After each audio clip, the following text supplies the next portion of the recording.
Ashama akkam jirtu amma immoo kan hin gabaabsee isinitti agarsiisu waa'ee akkaataa itti manumatti ofiin qorannoo ulfaa taasisuu hin danda'amu kan jirudha.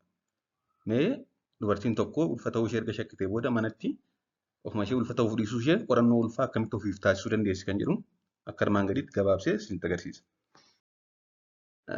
Noormaalii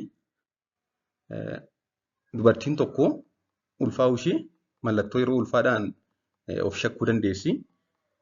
Yeroo kana immoo dabalata qorannoo taasisuu barbaachisa. Mallattoon hundumtuu ulfa ta'uu dhiisuu danda'a waan ta'eef.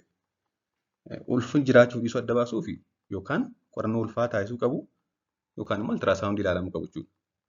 So manumatti of ilaaluuf immoo kan gochuu qaban manumatti meeshaa piriginaansi test jedhamtu tokko faarmaasii irraa bitatu. Manumatti meeshaa piriginaansi jedhamu qarshii xiqqaadhaan bitatanii ofumaan manatti of ilaaluu danda'u jechuudha. Qorannoon kun maal ilaalaa? Qorannoon kun hormooniin HCG jedhamu of kaltuu kan pilaasentaan erga micireen gadameessatti qabate oomishu jiraachuuf dhiisuu isaa ilaala. HCG'n kan pilaasentaan oomishu yookaan of kaltiin oomishu jiraachuuf dhiisuu isaa ilaala jechuudha. Pilaasentaan uumameera taanaan immoo gadameessa keessa daa'imni jiraachuu agarsiisa jechuudha. Maal gochuu qabu?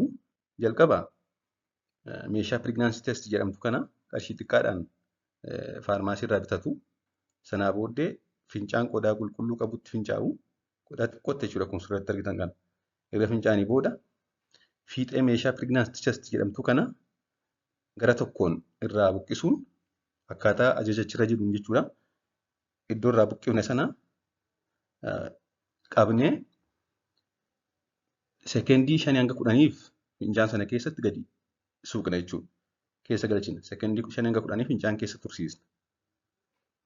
Sana booda immoo keessaa baasneetu daqiiqaa 3-5 wanta diriiraa ta'e irra keenya. Wanta jiidhaan taane kan diriira gogaa ta'e irra keenya. Sanaa booddee yoo sarara tokko qofa jira ta'e hin jiru ulfi.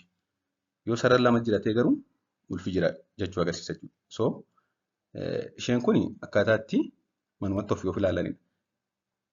Fincaan keessa suuqna. Sekeendii 5-10 sanaa booddee fuuneetu daqiiqaa 3-5 immoo teebilii irra keenya. Waan gogaa ta'e irra jechuudha. Daqiiqaa 3-5 sanaa booddee immoo sararri meeqa jira kan jiru laata. Sararri lama yoo jiraate akkuma suuratti argitan ulfi jira jechuudha. Tokko bicha ta'an garuu hin jiru jechuudha.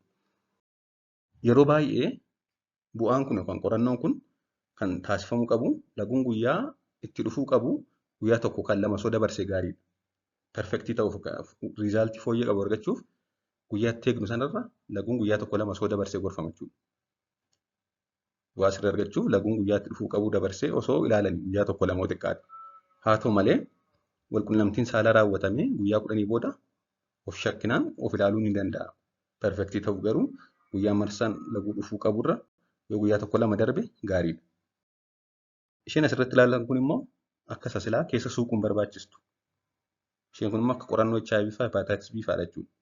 Fincaan sanaan xabbiitaa wayiidhaan xabbiitaa sadan tokko xabbi irra gootu achiiti ofuma isaa sarara uuma jechuudha. Inni kun isa keessa suuqamu miti. Lamaan isaa garuu qorannoomaa ulfaa kan fincaanidha. Inni kun gatiin isaa kostiidha. Xabbiitaa sadan tokko fincaan irra buusna. Sanaa booddee sarara lama uume ulfi jira. Sarara tokko qofa taanaan immoo ulfi hin jiru jechuudha. Qorannoon kun egaa fincaan qofarraa miti kan raawwatamu. Takka takka ogeeyyiin fayyaa dafanii adda baasuuf yookaan more perfect ta'uuf dhiigarraa sirriitti ilaalan jira jechuudha. HCG'n kun dhiigarraa sin ilaalama. Fincaan bichaa miti. Kan ammoo garuu kan taasisuu danda'u ogeessa fayyaa ajaja ergee. Waan dhaggeeffattaniif galatooma. Subscribe gochuun hin dagatinaa. Turtii gaarii.